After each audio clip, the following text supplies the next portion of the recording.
Hi there, folks. It's Jay Frost speaking to you from Command Central at the Philanthropy Mastermind series. And as you know, this is the How to Raise show. And so we set up early this year to ensure that people knew exactly what was what, because we are doing 150 programs this year. And you're in the right place if you're looking for great instruction from leaders in the field on fundraising and maybe even picking up those CFRE credits. All of that's coming to you today and every Thursday this year. So thank you for taking some time to be with us. I'm going to be introducing of course, our presenter in just a moment to you.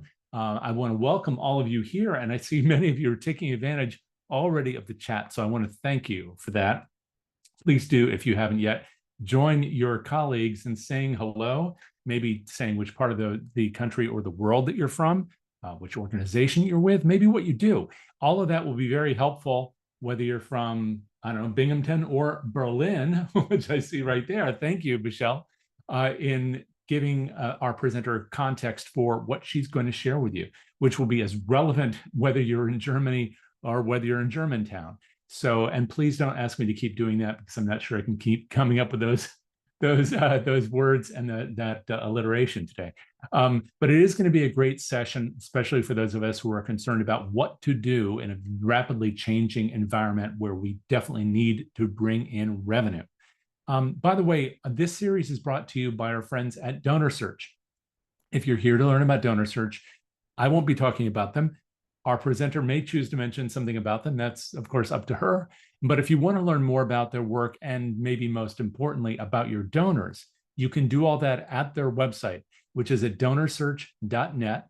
And that's also the repository for much of our programming, at least for the last 2 years. We've been going on for 9. This is the 10th season, but there's a lot of the recordings for How to Raise, for our Frontline show on Tuesdays, and for our podcast. All of that's available to you at DonorSearch.net under the resources tab. And once again, it's a great place to learn about the people who are so important to our missions. So you can do all that, again, at DonorSearch's website. Now, I want to make sure that I introduce both the housekeeping pieces and our presenter to you right now. In addition to the chat, I want to encourage all of you to utilize the Q&A, usually at the bottom of your page. That's a great place to ensure that your questions get answered, that they don't get lost in the chat. So please do feel free to use that throughout. And I want to encourage you to also take advantage of sharing this content with your colleagues. So after the presentation today, an email will come to you with a link to the slide deck, which our presenter will be sharing with you, but also the recording of this session. So you can share that with colleagues who couldn't be with you live. In addition to that, once again, you're going to find links to the rest of the content that I mentioned just a moment ago. Towards the end of the presentation, I'll tell you about some of the things coming up. But right now, I want to introduce to you Sophie Penny, a friend, but also a friend of the sector. She's a seasoned fundraising professional with extensive experience in higher ed and nonprofits in general. She's the president of I5 Fundraising, where she advises nonprofits on strengthening development programs, donor engagement, securing foundation and corporate funding, all of which she has done personally, not just as a consultant, but right there in the front lines. She's previously served as Senior Director of Foundation Relations at Penn State, where she led a team that secured over $14 million in a single fiscal year and worked with major funders like Carnegie Corporation, Heinz Endowments, R.K. Mellon Foundation, all of which I'm sure you know. Her career includes leadership roles at Bucknell, where she served as Director of Corporate and Foundation Relations, et cetera, et cetera. She's also served as Director of Development for Penn State's College of the Liberal Arts, playing a key role in securing over $40 million in commitments during the quiet phase of their major capital campaign. I could go on, but I won't, because otherwise she'll have no time to share. I will mention, however, that she has a couple books, not currently on my shelf, maybe they are on yours, Dollars for Dreams and Student Affairs Fundraising, so she knows what she talks about. She's a PhD from Higher Education Administration from Bowling Green, a master's from Indiana University of Pennsylvania. She knows this stuff. It's really a pleasure to welcome a friend and a great colleague in the industry, Sophie Penny. Sophie? Hi, Jay. Thank you so much, and I hope everyone can hear me now. I really appreciate that kind introduction, and it's just thrilling to have such a broad array of people here. I was watching the chat and where everyone is from. When I was teaching on the World Campus for Penn State, we were fortunate to have people from all over the world taking our courses. So the person from Berlin, welcome very much. But those of you from across the United States, glad to have you here. Jay is going to be kind enough to share my slides, so I hope you will bear with me when I have to ask him to advance them because we were having some technical glitches. I don't know if it's the windstorm we're having here today or something else, but Jay, if you could, I'm not seeing slides, so Oh, I'm going to put them up there for you right now. Awesome. Can you see them, Sophie? I do not. Oh, okay. Hold on one second. It's because I have made myself invisible. I've also made the slides invisible. But we can fix that. It's okay. I'll keep reading where people are from while you're doing How's that. that? And I'll also say, you mentioned DonorSearch, and so I'll take a moment to say, I have worked with DonorSearch off and on. I've been a consultant now for over 13 years. Took a hiatus while I was working full time for the university for the last 4.5 years. But I can't say enough good things about the organization and about the data and the information that they provide. And they're not paying me to say that. It's brought a tremendous amount of value to the organizations with which I have consulted. So feel free to check them out. Oh, Sophie, can you see the slides now? Nope. I'm sorry? Nope. I'm sorry, I cannot. Jack, are you seeing them? Nope, cannot see them. Okay, that's odd because we just tested that. So let's see. We'll try that again. Sorry, folks. So this is one of those things that has changed a great deal, right? We're online. We love to think that technology is really advanced, and yet we're still doing these kinds of things. And glad to hear somebody just said, it happens to the best of us, no worries. Thank you, Kara. Because it does. And I will say, I just finished taking a course on AI from Penn State, a short course. And two of the things I pointed out that really stuck with me, one, AI can actually have hallucinations. In other words, it makes mistakes. And secondly, you need a human. There we go, Jay. I see slides. So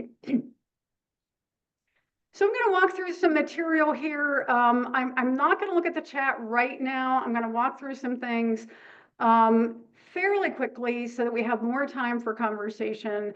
We'll do a sort of Q&A time, and then I want to close with just a few references and resources for you. So I chose this title after chatting back and forth with Jay, but also looking at the broader horizon and what's happening. As the picture suggests on the end, I think on the left, I'm sorry, a lot of people feel like it's the end. And in some ways it is. We have put a coda on a time period, but the end has also tended to be the beginning of things. And I want you to be able to be as well prepared as you can to move forward in these changing times. And so I'm going to talk a little bit about this idea of change leadership and change intelligence to just give you a sense of what that is and how you can use it in your daily life. I'm going to talk a little bit about lessons learned from previous challenging times and help you think about how you might develop a bit of a plan to move forward in these times. So Jay, if you could go to the next slide. So that's me on my left. You may be seeing it elsewhere. So I have changed a lot, as you can tell. I was the child of first generation Americans. My dad worked in a steel mill for 42 years. If anybody would have ever told me that I would be here today doing this, I would have said, no, I don't think so. I would have been incredulous and I wouldn't have been able to tell you what that word meant. So I've changed a lot over the years. I've had many different roles. I've led one-person shops. I've been a team leader, a teacher, a coach, etc. I have, as Jay said, worked in higher ed and nonprofits. I've lived through the 2008 downturn. I was on Wall Street visiting a donor the week before Lehman Brothers collapsed. And for those of you who don't know that history particularly well, or maybe aren't recalling it, that was a time when there was the thought that literally all of the financial firms in the United States were going to collapse, which could have, of course, led to a world collapse. And it did lead to one of the greatest downturns in the economy that we had seen since the Great Depression of the early 1920s in the United States and parts of the world. But we are here, we're still here, and we're still talking. A lot of us, and I've been through unexpected leadership change, generations, et cetera. We go to the next slide, Jay. I brought this one up because I just saw this the other day in the Chronicle of Philanthropy's Philanthropy Today, and I strongly encourage finding this article. I actually don't have a subscription, but I was able to read it. I do subscribe to the newsletter, but I was still able to click through to the article. I bring this up to say we have had other sort of earth-shattering times that have impacted our world and our philanthropy communities. And this was one of them. So as is noted in this article, there were mass layoffs, lots of changes in funding, all of those kinds of things. But this was 1981 when Ronald Reagan was the president in the United States of America. What is interesting about that piece and why I like to have you have some sense of hope, though I can't, of course, say what's going to come, is that this breakdown, these changes actually led to the growth and further professionalization of the fundraising profession. So we're here, some of us, because of what happened at this point in time. And people don't necessarily think about that. So good things can actually arise out of challenging circumstances. So maybe we can go to the next slide, Jay. So I did want to just kind of frame this. There are different kinds of change, and you'll see that many of the things that are on this slide are the same, right? That the same kind of thing, getting a new leader, a new job, a new responsibility, changes in funding can be welcome or unwelcome. And I will say that I think there are going to be, for people maybe on this webinar, certainly people across our country in the United States, but maybe other parts of the world, some changes that, even though they are new and for some unsettling, will seem welcoming. Some people may find them in new roles or having new responsibilities that maybe would have been unwelcome, or at the same time, it gives you an excitement to do something different. Certainly trying to find funding is more challenging right now, no doubt about that, but there are things you can do, and I'm going to talk about some of those later. The one that I wanted to hone in on before we move forward is that lack of clarity. I know that, and I have experienced it myself, and I've seen it in other people, and as I've read about change leadership, this is one of the greatest concerns and issues, is when you don't know what's coming. But somebody said to me years ago, and it really stuck with me, we never really know what's coming. We just think we do.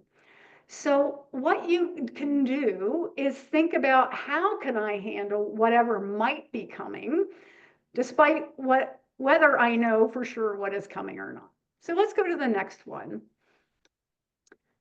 And you can't control the big picture, but you can lead through change. Now, I do want to say, I purposely chose this graphic on the side because this is a massive change that I would never have imagined happening. I grew up in Western Pennsylvania in the United States. I don't know whether any of you know this, and there may be some of you who don't. But 3 Mile Island was a nuclear plant in the United States that had experienced the largest nuclear plant issue ever. No one would have ever imagined, when the plant was mothballed after that time period, that it would be brought back on to produce power. And yet it is, and this is decades after that event. So you can experience change in ways you wouldn't have expected. Oh, I see somebody saying their dad worked there at the time of the meltdown. You can lead through change. And we did, those of us who were around at that point in time. So next slide, Jay. So now what I want to talk about are change leadership styles. We're not going to be able to delve into this in depth today, but I do want to share this because I met Barbara Troutline, who created this rubric and who has a book called Change Intelligence and Leads Change Catalysts a number of years ago at a PA Association, Pennsylvania Association of Nonprofits conference. And I heard her speak, and she led us through some exercise that really were helpful in saying, again, you can't control what's going on, but you have a style in how you approach change. High head, hands, or heart. That doesn't mean you don't do any of these other styles. You can be mixes of them, like you mean with other things. But we do have a tendency to move in one direction or another. And you'll see there, the high head tends to be a visionary, high hands, an executor, high heart, a coach, and there are others in between. We do tend to be one or the other, or maybe those in-betweens on the sides. It's pretty rare to be smack in the middle and use them all, but that's okay because you usually have people around you who have different styles. So now, Jay, if we go to the next slide, I'm going to talk a little bit about what each of these means. And I would invite you to be thinking as you look at this, about like, which one of these people am I? And how can I use that to my advantage? But also, who might I need to find around me, whether a team that I lead or people that are in my network or in my organization who might have different styles, so we can come up with the best ways of approaching something, keeping all styles in mind. So the visionary is the sort of cognitive person. They're looking at the big picture. I'm not going to read this slide. What I am going to say is this is the person I think of who's got the sort of 10 or 30,000 foot view. They're saying, I'm not looking at today, I'm looking at a year from now or two, or if you're in a capital campaign, maybe at a university, I'm looking at 7 years down the road and wanting to raise $1 billion. Or if you're at a smaller organization, I'm looking 2 years down the road and what we might raise in that time. If we go to the next slide, you will see a hands person. This is the person who, after that visionary has said, here's this great plan, is making that plan come to life. Now, again, this is a place where you might be both. I mean, I, as a fundraiser, have led units, but I have always had to still be an executor. I was always still out seeing donors and raising money from them. But I wasn't necessarily always doing it in the same ways or at the same levels as the team of people who were working with me. So as a hands person, you tend to be working the plan. You're looking for resources. If you're a supervisor, you're giving them to people. Last but not least, on the next slide, we have the heart person. And what I will say here is that, you know, we all, of course, want to be respectful of people. And we are. And so you know, this comes directly from Barbara's book. What I would say is the heart people that I have met first come from a tendency of how do people feel, you know, and how do we manage that first? And then we do these other things. It doesn't mean they don't get things done, because there could be that misjudged sense that they don't do things. They do, but they do it differently. So Jay, if you could just go back a couple slides to the triangle, I would appreciate it. So again, as you see, we've got these different styles, and I really want you to think about which one am I, or am I maybe sort of in between? I will tell you right now, I'm a high head. I am a visionary. I am looking way ahead. I'm also a driver, because I do have to be that executor, that person who's getting things done. You may be different, and that's okay. Again, the key is to ask yourself, who's around me who's different, who, when we're going forward with fundraising in the environment that we're in, can help us to create the best plan possible. I saw that somebody just asked about the recording. Jay, I'm pretty sure that it will be available to people. So he's shaking his head yes. So Jay, if we could go back forward here. Now what I'm going to do is talk a little bit about fundraising specifically and try to pull some of these things in here. So there are a lot of lessons learned from past times of change. And I'm so glad I found out about Barbara's work now, probably about 10 years ago, because it's really helped me to move through times of change. The last full-time job I had, I started 2 months before we went home for COVID. If I didn't know about change leadership, I didn't realize all the kinds of things that were happening. I probably would have struggled a lot. And I had to then rebuild a whole team as well, too. So, you know, these things can really help you if you use them to your advantage.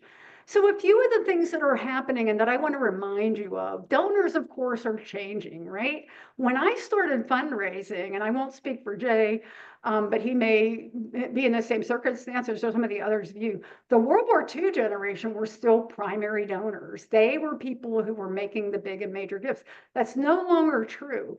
Right now, the oldest baby boomers are 80. They're 80 years old. The oldest Gen Xers are about to turn 60. This is a really big change, and how they think about fundraising has changed. So when you're maybe being that visionary, or you're the heart person, or you're the hands person, keep in mind these kinds of things that have changed. Keep in mind too that your donors have been through a lot of shifts. They may be rattled or they may be excited. You don't know which, and we're going to talk a little bit more about that. One thing that is true is the pace of change has changed, and that's not just in the last 2 months in the US and the world. The pace of change has been changing for a long time and accelerating. So we need to prepare ourselves, because we are more often having to turn on a dime, kind of like we did with COVID.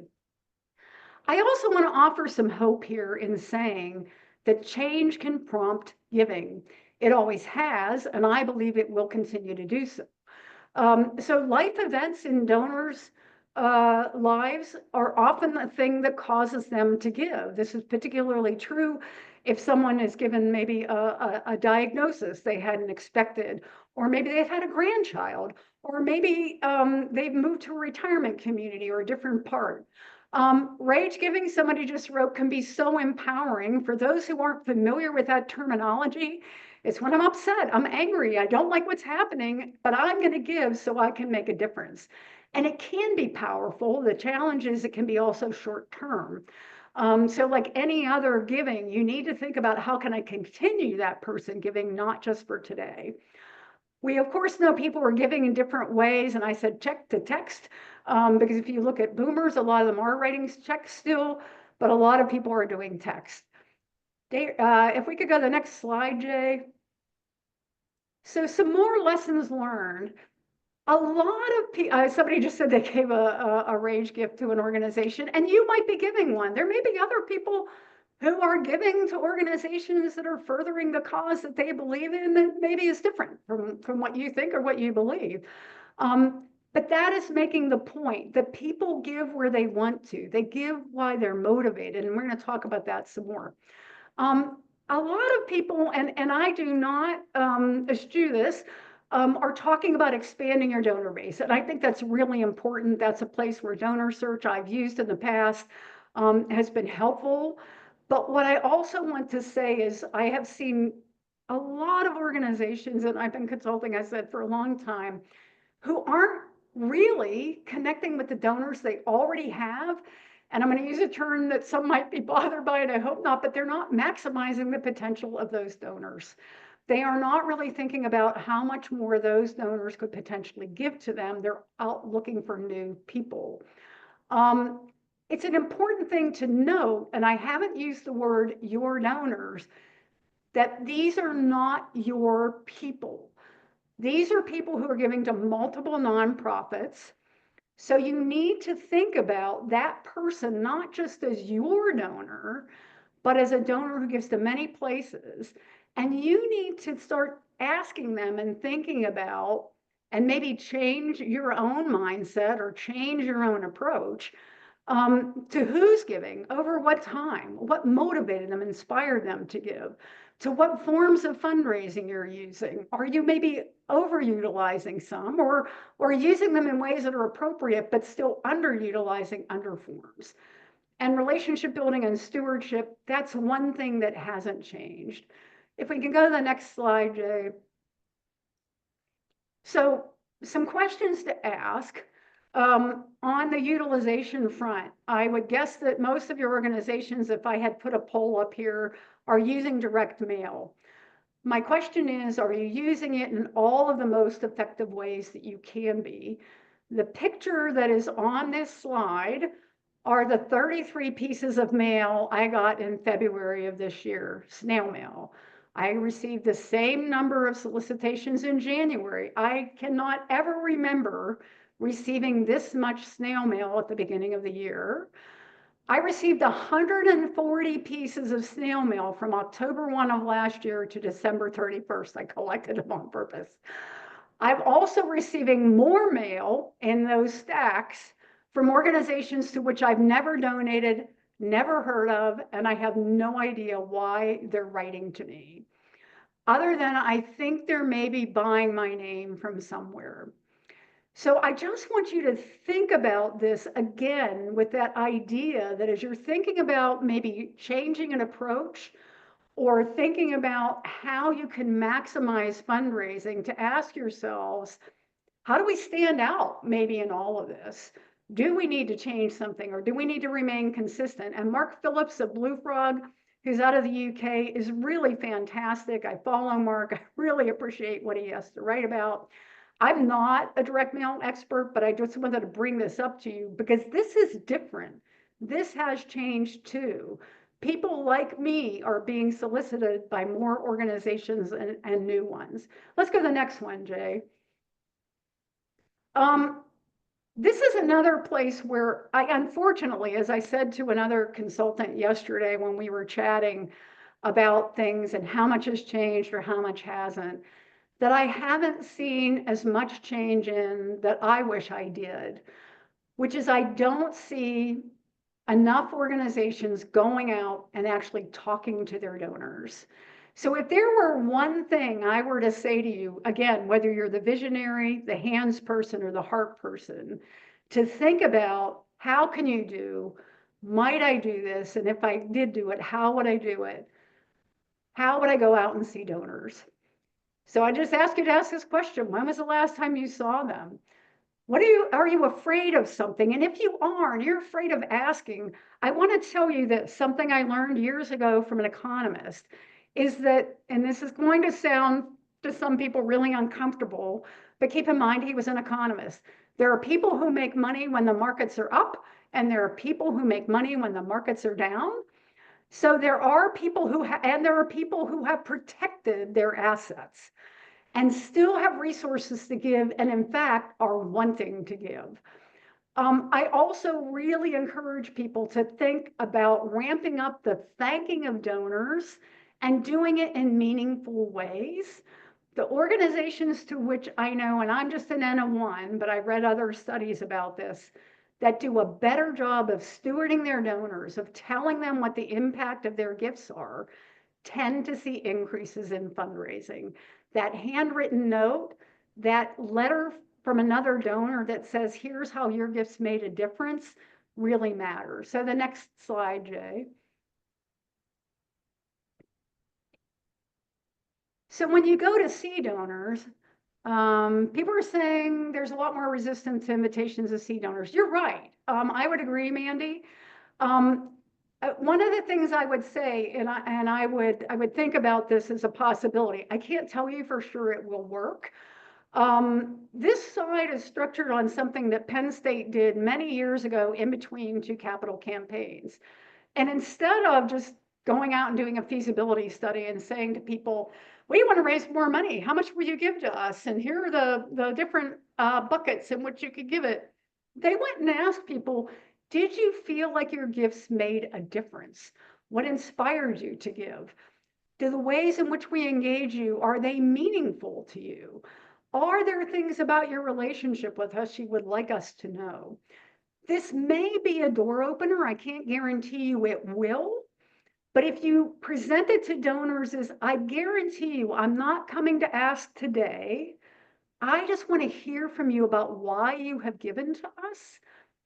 It might help. And yes, it's hard to get folks on the phone. It's hard to get email. Fully agreed. I don't mean to suggest this is easy to do. I just worked with a client on a capital campaign. It is much harder to get to people today. You have to be persistent over and over again. One thing that I have suggested to people where it's possible, and I know it's not always, but circulating in the community really matters. I used to go to a lot of chamber events when I was a development officer for a small organization, and that's where I would see people and I would say, can we have lunch? Can we have coffee? Who I might not otherwise have seen. So next slide, Jay. So again, I know all of this sounds simple, and I don't mean it to sound simplistic, but I am trying to suggest some steps that might be helpful to you. And you could leave this webinar and say, it wasn't really helpful to me. And I would want to hear that feedback. If it was, or there's a kernel of help in it, I hope so. I hope maybe there's some more for others of you. I would invite you to think about your change leadership style, what your goals might be, to only pick one or two things that you might change and that you might do, but at least knowing your style, knowing the styles of others around you, coming together to think about what you might do differently, how you might approach something can be really powerful and helpful at a time when it feels like we don't have that power. Continue to inform yourself, be on Jay's webinars, learn about your donors, do a fundraising performance analysis, which you can do for free, through the fundraising report card, or you can hire a consultant to do, through visits if you can get to see people. Try to use your board to open the doors if they're willing to do that. They're not always willing to do that. I know that. So again, I say these things having lived all of them.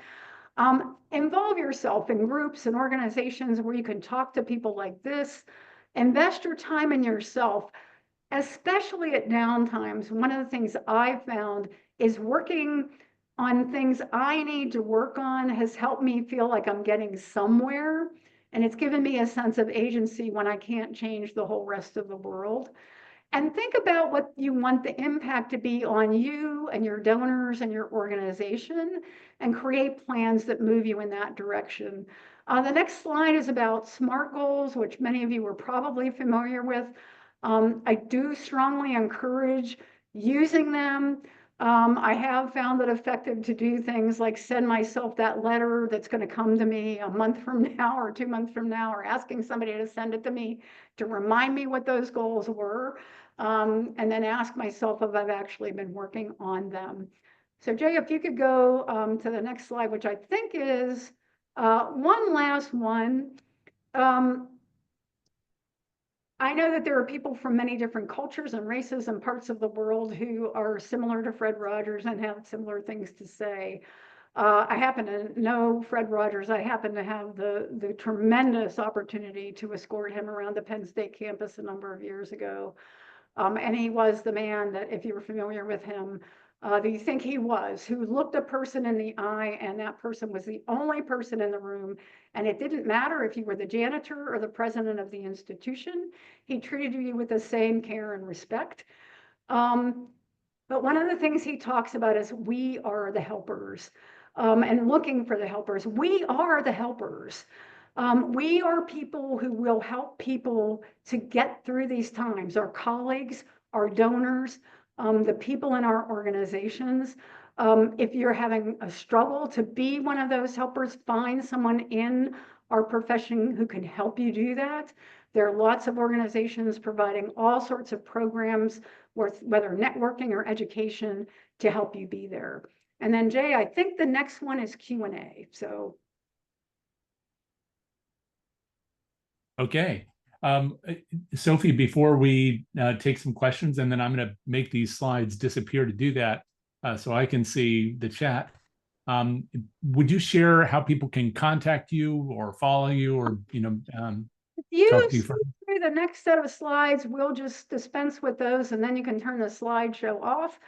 So if you go through the next couple of slides, Jay, I'll just let people know what's there. So there's some references and resources for you.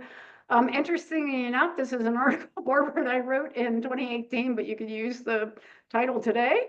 The next one, again, provides you with some more links to Barbara's book, her work, but also other leaders related to change.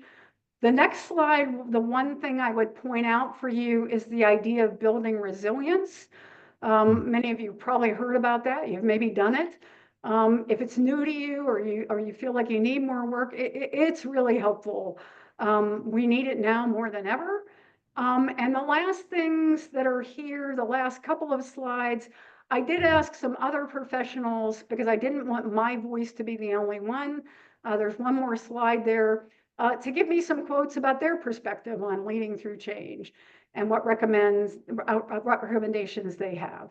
So Jay, we can then stop the slides and you can get them out to folks. And the Oh. very last slide is how to get in touch with me. So I'd suggest PMing me. Perfect.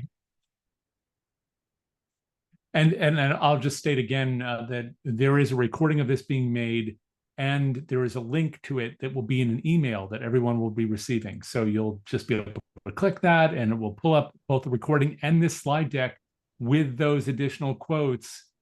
Several of those people, or at least, yeah, so these folks have both been in this series. And then these other things I think are hyperlinked. Yes, So that'll be helpful. Okay, so let me go ahead and leave the sharing. I can figure out how to do that quickly.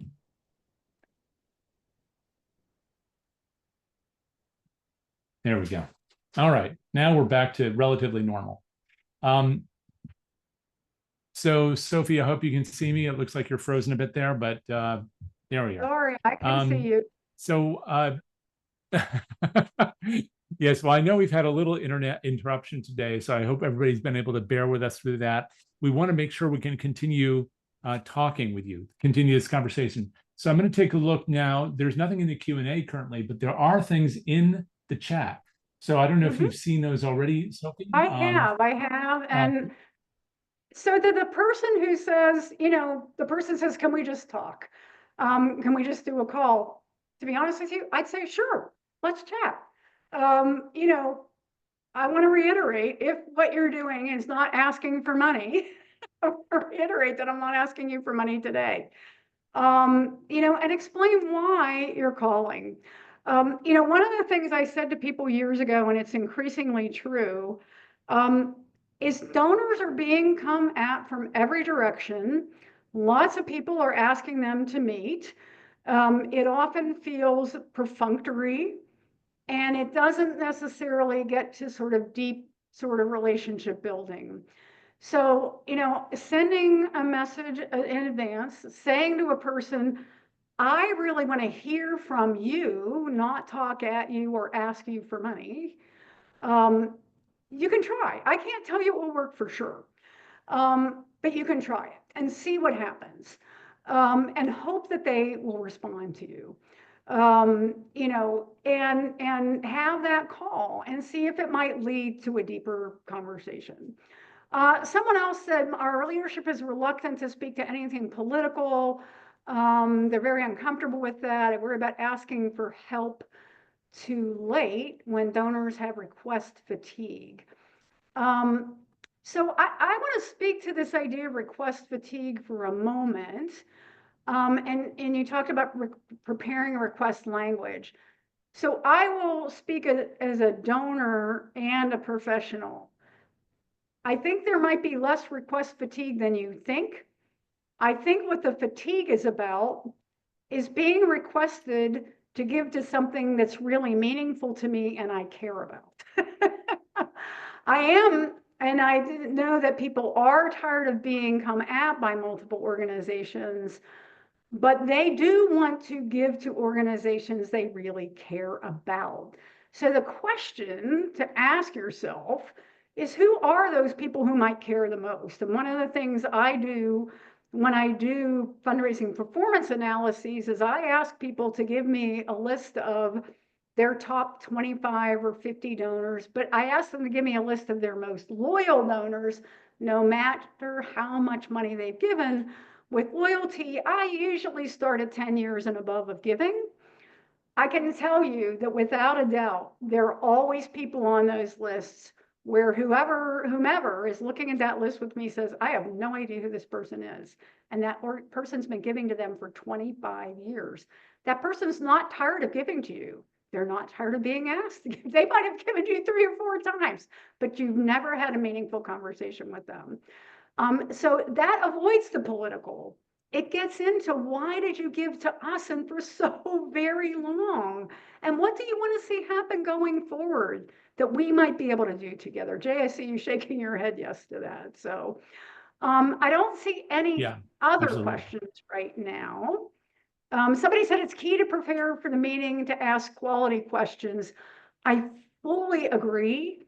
And And again, if you haven't done it, if you're not sure people would meet with you, I would start with those stewardship calls. I have had organizations doing that for years now, and I have seen more executive directors and development officers get a meeting with someone when they said, I just want to come and hear from you about why giving to our organization has been meaningful to you, than if they think they're coming to ask for a gift. And I can tell you, I just had experience with an organization that was in a campaign. There were a number of very significant donors they had not spoken with in 10 years. And to those of you who've made that point, those people did not open the door to a meeting. And I believe that they had been meeting with them over those years, asking them about how they feel about the organization and having discussions with them, it would have been a very different outcome.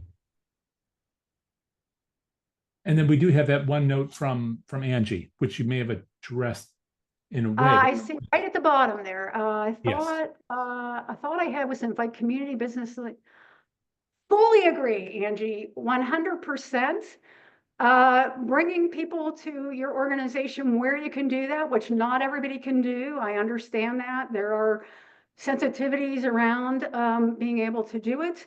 I have said to people, and we haven't even talked about event fundraising, if you're going to do events, make them something meaningful where people walk away with a deeper, better understanding of the difference you make in the community and for the people that you serve. And think about how you're going to follow up with the people who came. I did this with an organization years ago. They had almost 500 people coming to their event. And I said to them, what do those people know about you when they leave? How many of them continue to be donors? They then moved the event, made it much smaller, started talking about what they do and how they do it. And it made a difference. I had one organization just stop doing an event because people weren't really participating anymore. There was more time spent, not just money, but time spent on the part of the staff to do the event than they were reaping back from donors. And they could have spent that time seeing people. So to your question, Kelly, I do believe in events when they're done the right way and there's follow-up. Yes. There was a great, Yes. Go ahead. Did I miss something, Jay? Oh, well, there's Paul has this comment here to It's a real success. Okay. And this is advice on getting meetings. I will tell you, it is really hard to get meetings these days. I wish I had a magic sort of wand to wave to tell you here's how to get it. You have to keep asking over and over and over again. I will say that one thing I learned years ago, fairly early in my fundraising career, but when I was heading liberal arts at Penn State, and we had 90,000 alumni in that college, and I was as much a frontline fundraiser as I was leading a team of 12 people. So I was trying to get visits as well too. Some people in sales taught me you have to keep calling. They will ignore you. It's the person who continues to get in touch over time persistently that eventually gets in the door. There are some people you will never get in the door with, and that may be an answer. They're not really interested. People who really are interested will meet with you. Again, trying to use board members, other people to open the door. It doesn't always happen. I've seen campaigns where board members said, yep, I'll make calls. Yeah, here's my list. And they didn't make the calls. I know that. But I have seen people make stewardship calls that have been very successful. And I'll just maybe close unless there's another comment I've missed. I see a scholarship lunch one. Would rather meet as a threesome. You can get a lot from a threesome meeting, that's for sure. I've been to scholarship luncheons and I've been in individual meetings, both as a donor and as a fundraising officer. The individual meetings for me, and I think for many people, are more meaningful. But if you can't do anything else, doing an event is at least the right move to go. But also making sure that the people who didn't come get meaningful information about what happened at that event. So somebody says, I'm hesitant to be a pest, but need to remember, don't hear no until it's said. Fully agree, Paul. And remember that no is not necessarily no. It means just not now. I want you to keep in mind, people are going through a lot just like you are. They're getting older. They're maybe experiencing health problems. They're maybe taking care of an older parent. They have children in college. They're worried about their 401k. All sorts of things are happening. It might not be that they don't want to see you at all. It just might not be today. Advice for board members who are reluctant to do stewardship calls. You're still shocked. You see this with clients all the time, Emily. The only way I've been able to have some success with that is to do a lot of role playing with people to help them understand, or to actually do a stewardship call with them and say, I want to do this with you because you're a donor. I'm going to walk you through it. And then they go, oh, that's what it is. I'm not asking them for money. Okay, I can do that. Or go with them. A lot. And now you might not be able to do that as your consultant. But you know, one of the things Brian Saber from Asking Matters talks about is people going in pairs. There's a lot more strength and comfort for some people when going with somebody else. And Jay, I see you shaking your head, yes. I don't see anything else. Oh, wait, there's a Q&A. I think that's it. Yes, that was an earlier Okay, comment. we got that Yes. one. All right. I hope it was helpful That's to right. people.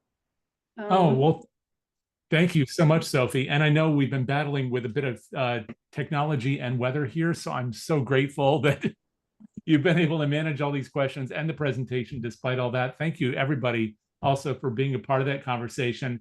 Once again, you know how to find Sophie, and we'll make sure that when you receive that email, that you have a direct link to all the content that she shared here today. So thank you very much, Sophie. Thank you to all of you. I do want to remind everybody that we do have a session coming up just next Tuesday. That's our Frontline show.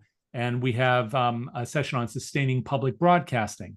So with the head of the Veritas group, and then we're also joined by Nathan Chappelle and Scott Rosenkrantz talking about their new AI fundraising book. Plus, next week, next Thursday, we have Tony Martinetti joining us with a Planned Giving 101, launching your program in 2025. That's in this show next Thursday. Plus, I hope you'll check out our podcast, Conversation with Maya Cooperman, CEO of Temelio, and others. All of that is going to be available for you wherever you like to listen. So until then, thank you all very much. And thank you, Sophie. Thank you, Jay. Thank you. Take care. Take care, everyone. Bye-bye. Bye, everybody.